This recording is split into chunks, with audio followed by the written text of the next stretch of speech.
उमेदवारी दाखल करण्याच्या शेवटच्या दिवसापर्यंतही राष्ट्रवादी काँग्रेस आणि शिवसेनेची युती होऊ शकली नाही. पण अजूनही आम्ही शिवसेनेसोबत युती करण्यास तयार आहोत. त्यांच्याशी चर्चा करून मार्ग निघेल अशी अपेक्षा राष्ट्रवादी काँग्रेसचे शहराध्यक्ष ओमप्रकाश पोकर्णे यांनी व्यक्त केली होती. पण या अपेक्षांना आमदार कल्याणकर यांनी पूर्णविराम दिला. नांदेड उत्तरमध्ये शिवसेनेने 40 उमेदवार दिले तर नांदेड दक्षिणमध्ये 29 उमेदवार दिले आहेत. त्यामुळे राष्ट्रवादीशी युती होणार नाही असे आमदार कल्याणकर यांनी स्पष्ट केले. नांदेड महापालिकेवर शिवसेनेचा झेंडा फडकेल असा विश्वासही आमदार कल्याणकर यांनी व्यक्त केला. राष्ट्रवादीला अजूनही आपल्याकडून अपेक्षा आहे की तुमच्यासोबत युती होईल.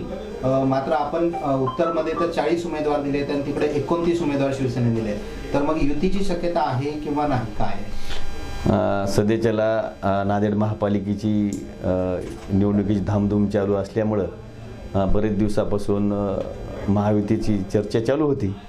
आम्हाला राष्ट्रवादी संघ काय आमची चर्चा चालू नव्हती आणि ज्या ठीक आहे मुलाखतीत म्हणले असतील चर्चा चालू आहे.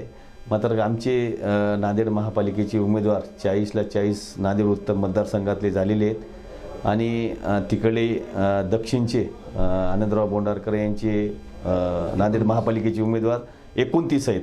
म्हणजे असे शिवसेनेचे उमेदवार या नांदेड महापालिकेवर उमेदवार उभे आहेत आणि 100% या येणाऱ्या काळामध्ये 15 तारखेच्या नंतर आपला 100% विजय होईल आणि या नांदेड महापालिकेवर शिवसेनेचा भगवा फडकेल आणि महापौर शिवसेनेचाच बसेल.